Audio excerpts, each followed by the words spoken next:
शुरुआत में लूसीफर था, एक ऐसा एंगल जो चमक रहा था, खूबसूरत और भगवान के प्रकाश से भरा हुआ। जय मसीह की सभी को जो थंबनेल में देख कर आए हो, वह वीडियो में पूरा इंफॉर्मेशन मिलने वाली है, तो वीडियो में अंत तक बने रहो। लेकिन अभिमान ने उसके दिल में जगह बना ली और यू से भगवान के बराबर होने का सपना दिखाने लगा।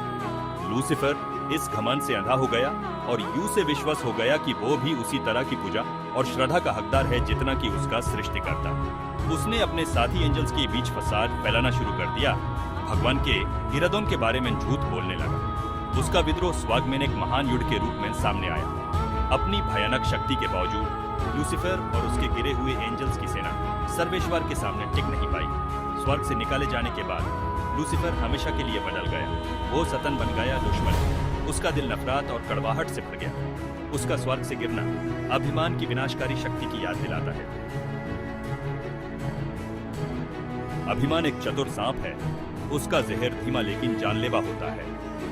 यह महानता, शक्ति और आत्मनिर्भरता के वादे करता है और अपने शिकार को सच से अंधा कर देता है। लूसीफर अपनी ही चमक से अंधा हो गया और इस मोहक फुसफुसाहट का शिकार हो गया। वो ये भूल गया कि उसकी शनादारता भगवान का दिया हुआ तोहफा थी, कोई जन्म सिद्ध अधिकार नहीं।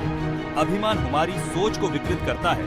हुमैन विश्वास दिलाता है कि हम ही ब्रह्मांड के केंद्र हैं, कि हमारी जरूरत और इच्छाओं का ही सबसे ज्यादा महत्व है। यह हुमैन भगवान से अलग कर देता है। नम्रता और कृतज्ञता को अहंकार और सेल्फ इंपॉर्टेंस से बदल देता है। इस विकार ने लूसीफर को भगवान को चुनौती देने के लिए प्रेरित किया, जो एक अकल्पनीय मूर्खता का कार्य था।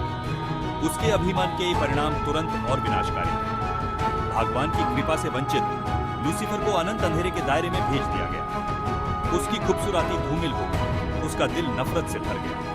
उसकी कहानी पूरी मानवता के लिए एक शिक्षाप्रद कहानी है। एक याद दिलाता है कि असल में पतन से पहले अभिमान आता है। हालांकि स्वर्ग से निकाल दिया गया, सेटन पूरी तरह से गायब नहीं हुआ। एक बुर साये की तरह वो दुनिया पर अपना प्रभाव डालना जारी रखता है। मानवता को गुमराह करने की कोशिश करता है। वो लालच देने वाला, धोखा देने वाला, भेष बदलने में माहिर है, जो हमारी कमजोरियों का फायदा उठाता है। वो हमारे कानों में संदेह डालता है, निषिद्ध फल के वादों के साथ हमें लुभाता है। वो हमारे डर और असुरक्षाओं को बढ़ाता है, हमें आसान रास्ता चुनने के लिए उकसाता है, जो हमें भगवान की रोशनी से दूर ले जाता है। स्वार्थ का हर कार्य, कही गई हर क्रूर बात, हर प्रलोभन जिसके आगे हम झुक जाते हैं, वह सेटन की जीत है, उसके स्थायी प्रभाव का प्रमाण है। लेकिन हमें याद रखना चाहिए कि सेटन की शक्ति अनलिमिटेड नहीं है। वो सिर्फ हमें लुभा सकता है, सजेस्ट दे सकता है और हमारे दिलों को प्रभावित करने की कोशिश कर सकता है। वो हमारी पसंद को कंट्रोल नहीं कर सकता या हमें अपनी मर्जी से काम करने के लिए मजबूर नहीं कर सकता। हमारे पास उसके प्रभाव का विरोध करने की शक्ति है, डिफिकल्ट होने पर भी भगवान का रास्ता चुनने। एक प्यार करने वाले भगवान द्वारा बनाई गई दुनिया में बुराई का एग्जिस्टेंस एक ऐसा सवाल है जिसने सदियों से धर्मशास्त्रियों और दार्शनिकों को परेशान किया है। एक दयालु भगवान अपनी रचना को पीड़ा, दर्द और सेटन की मोहक फुसफुसाहट से पीड़ित क्यों होने देगा? इसका जवाब फ्री विल की तोहफे में छुपा है। भगवान ने अपनी अनंत बुद्धि में प्यार और पालन करने के लिए प्रोग्राम्ड रोबोट्स नहीं बनाए। उसने हमें अच्छे और बुरे दोनों की क्षमता के साथ बनाया। हमें अपना रास्ता चुनने की आजादी दी। यह आजादी जबकि चुनौतीपूर्ण और जोखिमों से भरी है, हमारे निर्माता के साथ सच्चे प्यार और सार्थक रिश्ते की आधारशिला है। अगर हम बुराई चुनने में असमर्थ होते तो भगवान के लिए हमारा प्यार अर्थहीन होता, वास्तविक भावना से रहित एक पूर्व क्रमादेशित प्रतिक्रिया होती। सेटन को एग्जिस्टेंस में रहने देकर भगवान हमें एक स्पष्ट अंतर प्रदान करते हैं। अंधेरे पर प्रकाश चुनने के कॉन्सिक्वेंसेसों की एक सतत याद दिलाते हैं। हालांकि सेटन एक दुर्जय दुश्मन की तरह लग सकता है, हमें याद रखना चाहिए कि वह सर्वशक्तिशाली नहीं है। एक ऐसी योजना जो अंततः बुराई पर अच्छाई की जीत और मोचन की ओर ले जाती है। भगवान ने अपने अनंत प्यार में उस अंधेरे को दूर करने का रास्ता प्रदान किया, अपने बेटे ईसा मसीह का बलिदान।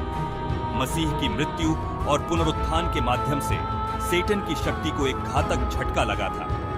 मानवता पर उसकी पकड़ ढीली हो गई थी और मोक्ष का मार्ग उन सभी के लिए खोल दिया गया था जो इसका अनुसरण करना चुनते हैं।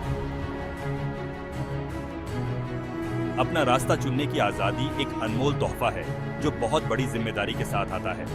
हर दिन हमें सही और गलत के बीच, प्यार और नफरत के बीच, अपनी निम्न प्रवृत्ति के आगे घुटने टेकने या खुद से बड़ा कुछ हासिल करने के लिए प्रयास करने के बीच चयन करने के अवसर प्रस्तुत किए जाते हैं। भगवान के मार्ग का अनुसरण करना हमेशा आसान नहीं होता है। इसके लिए अनुशासन, त्याग और अपने ही अंधेरे का सामना करने की इच्छा की आवश्यकता होती है। लेकिन पुरस्कार अतुलनीय हैं, उद्देश्य, प्रेम और भगवान की उपस्थिति की अटूट निश्चितता से भरा जीवन। अच्छाई और बुराई के बीच की लड़ाई जो पहले स्वर्ग में शुरू हुई थी, हमारे ही दिलों में चल रही है। हर दिन हमें टेम्पटेशनों, शंकाओं और रेजिस्टी की मोहक फुसफुसाहट का सामना करना पड़ता है। हमें सतर्क रहने के लिए, अपने दिलों को अभिमान और निराशा से बचाने के लिए और लूसीफर के पतन से सीखे गए सबक को याद रखने के लिए कहा जाता है। चुनाव हमारा है। हम भगवान के प्यार की रोशनी को अपनाना चुन सकते हैं या हम अपने चारों ओर के अंधेरे के आगे घुटने टेक सकते हैं। हम हमेशा बुद्धिमानी से चुनाव करें, यह याद रखते हुए कि हमारी कमजोरी के क्षणों में भी हमें देखने के लिए भगवान की कृपा पर्याप्त है।